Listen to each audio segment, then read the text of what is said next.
नमस्कार, खबर उत्तर प्रदेश राज्य के मऊ जनपद से, जहां पीडीए इंडिया गठबंधन 70 लोकसभा घोसी के उम्मीदवार राजीव राय के लिए आज विशाल जनसभा का आयोजन किया गया। जहां विशाल जनसभा में मुख्य अतिथि के रूप में शिवपाल यादव और वर्तमान प्रत्याशी राजीव राय पहुंचे और लोगों को वर्तमान की सरकार के तानाशाही रवैये से अवगत कराते हुए निशाना साधा। आइए इस संबंध में चिरैयाकोट के चेयरमैन महोदय राम प्रताप यादव जी का क्या कुछ कहना है, आइए पूरी जानकारी सुनते हैं। मंच पे उपस्थित गरीबों, मजलूमों, अल्पसंख्यकों, दलितों, पिछड़ों के मसीहा, हम लोगों के नेता, परम आदरणीय, परम पूजनीय आदरणीय चाचा जी, मंच पे उपस्थित समाजवादी पार्टी के तमाम वरिष्ठ नेतागण और इस मंच पे उपस्थित समाजवादी पार्टी के जिलाध्यक्ष परम आदरणीय दूरनाथ यादव जी, संचालन कर रहे आदरणीय जय प्रताप यादव प्रधान जी, सामने उपस्थित इस इलाके की महान जनता, आप सभी का और आप सभी के सभी लोगों की तरफ से मैं जो है आदरणीय चाचा जी का इस मंच के माध्यम से बहुत बहुत हार्दिक स्वागत और अभिनंदन करना चाहता हूँ। जय हिंद, जय भारत। शिवपाल यादव हुआ है, क्या संदेश देंगे लोगों को? आज माननीय राजू राय के समर्थन में शिवपाल यादव चाचा जी ने एक जनसभा किया और जो जालिम सरकार इस समय भारत में चल रही, लोगों को गुमराह कर रही है, नौकरी के नाम पर, रोजगार के नाम पर, विकास के नाम पर जो रोजगार दे न सकती है, वो देश के सारी सुविधाओं को बेच रही हैं। उससे बचाने के लिए, संविधान बचाने के लिए चाचा शिवपाल ने आज अपील किया है राजू राय को जिता करके ऐसी जालिम सरकार को हटाने का। गुरुजी, जिस तरह से आने के बाद आखिरी बॉर्डर यहीं से आजमगढ़ भी शुरू हो जाता है, बगल में गाजीपुर भी लग जाता है, तीनों बॉर्डर के आप बड़े अनुभवी, तीनों में सहारा करने के लिए आप हमेशा जनता के बीच जाते हैं। ऊर्जा ताकत कितनी रहेगी 24 के आगाज में? तो आजमगढ़ का चुनाव बीत के आप लोग देखे ही हैं, रहे गाजीपुर की बात और मुख्यमंत्री मऊ।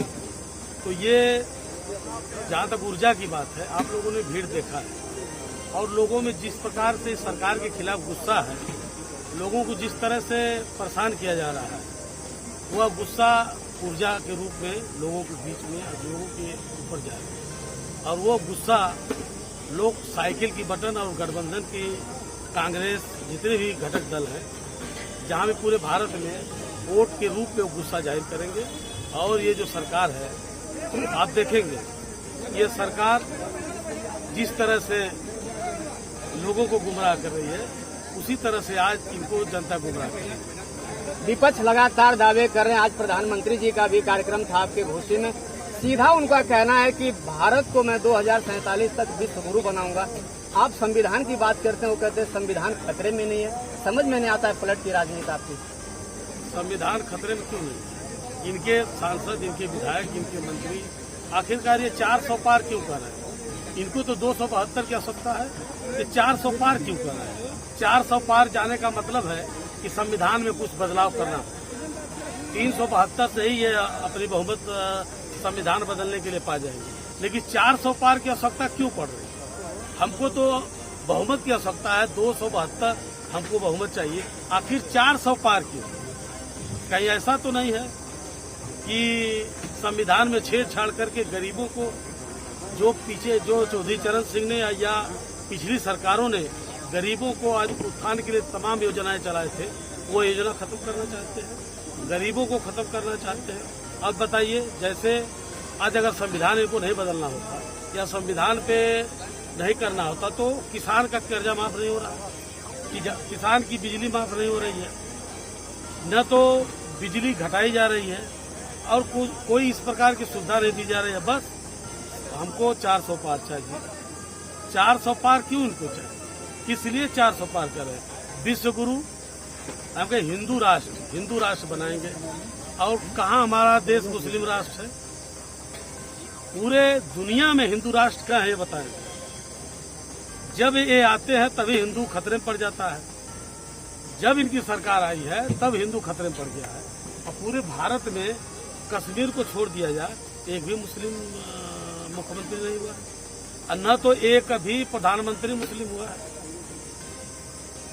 और जिस तरह से अनुसूचित जाति के और आदिवासी को राष्ट्रपति बनाने की बात हुई है, सुप्रीम कोर्ट के फैसले से राम मंदिर का निर्माण हुआ। नेताजी ने भी कहा था कि जो कोर्ट का फैसला होगा उसको हम मानेंगे, लेकिन संविधान और यह कोर्ट के फैसले को जो नहीं मानेगा उसके साथ हम संविधान का जो भी हमारे पास रहेगा उसका हम प्रयोग करेंगे। तो संविधान बचाने के लिए नेताजी ने मंदिर का या मस्जिद की सुरक्षा किया। और जब मंदिर था तो तोड़ा क्यों गया? तो रह गई बात 400 पार की। तो 400 पार की आवश्यकता क्या? और अटल जी की सरकार रही, फिर उसके बाद इनकी 10 सालों से सरकार है, कह रहे हैं कि मैं फिर सरकार बनाऊंगा, तो 400 पार की क्या जरूरत है? कहते हैं मोदी की गारंटी आपकी विधानसभा में जिस तरह से लगातार घोसी में अभी राजू राजी ने भी कहा, ओम प्रकाश की लगातार ललकार चल रही है, क्या हाल रहेगी मंत्री जी का? मोदी जी की गारंटी तो बहुत सही है, वो सही गारंटी देते हैं और मैं उनकी इस गारंटी का कायल हो गया। बहुत प्रभावित हूँ उनकी गारंटी से कि किसान उतना नीचे जा रहा है, मजदूर उतना परेशान हो रहा है उनकी गारंटी से, नौजवान बेरोजगार हो रहा है उनकी गारंटी से, बेरोजगार दूसरे रास्ते पे जा रहा है उनकी गारंटी से, उनकी गारंटी से दुकानदार परेशान, उनकी गारंटी से अल्पसंख्यक परेशान, उनकी गारंटी से पूरा हिंदुस्तान, नौजवान, किसान, मजदूर सभी परेशान। लेकिन उनकी गारंटी किसके लिए है? अडानी, अंबानी, उनके मित्रों की गारंटी है। हम कहते हैं कि बताइए कि कर्जा माफ किया गया 1600 लाख रुपया, 1600 लाख रुपया कर्जा माफ किया गया। अब उसी 1600 लाख रुपए को आप डिवाइड कर दीजिए, भारत के 140 करोड़ जनसंख्या में कितना हिस्सा आ जा रहा है। अगर वही किसी कर्जे उसी को अगर दे दिया जाए गरीबों के बीच में, तो गरीब बहन बेटियों की शादी हो जाएगी। उनकी गारंटी से हम कायल है। हो सकता है कि आज हम बोल रहे हैं, कल बोल नहीं पाएंगे, ये भी तो गारंटी है। बहुत अनुभव रहा है प्रधान का, आपने प्रधानी से साथ साथ विद्यालय में भी आजमगढ़ में बहुत अच्छा अनुभव रखा है। 24 की रणनीति जिस तरह से चल रही है, पूर्वांचल की स्थिति क्या रहेगी आपको? पूर्वांचल नहीं, पूरे देश की राजधानी। पूर्वांचल की बात मत करें, पूरे देश में आज इंडिया गठबंधन की लहर चल रही है। पूरे देश, जय प्रताप, जय अखिलेश यादव, पूरे देश में इंडिया गठबंधन की लहर चल रही है। बशर्ते बस इतना ही बात है, इतनी बात है बस छोटी सी, कि गारंटी उनकी है कि कहीं खेला न हो जाए। मोदी जी मंच से दावा कर रहे थे, आज जो रैली थी मोदी जी मंच से दावा कर रहे थे 400 पार की, और जनता जैसे ही वो बोलना शुरू किए जनता फील्ड से बाहर होने लगी। इसको आप किस नजरिए से देख रहे हैं? क्या 400 से पार होगा या देख नहीं पाया? आप बता रहे थे, आपकी बात मैं मान रहा हूँ, मैं उसको देखा नहीं क्योंकि हमारे नेता शिवपाल चाचा जी का कार्यक्रम था, वो बाहर जा रहे थे, भीतर जा रहे थे, वो आप देखे हैं। उसका मतलब आप निकालिए, इसका मतलब है कि हमको जबरदस्ती बुलाया गया है। अब आप हमारा काम खत्म हो गया, हम जा रहे हैं। आखिरी में ओम प्रकाश जी के लिए क्या कहेंगे? घोसी में क्या रहेंगे? ओम प्रकाश जी हमारे दोस्त हैं और उनकी रिश्तेदारी, हमारी रिश्तेदारी एक गाँव में है। हम उनके बारे में कुछ कहेंगे नहीं तो कहबा करते हैं, गहिर मारते हैं, घिसराते हैं। बहुत बहुत धन्यवाद।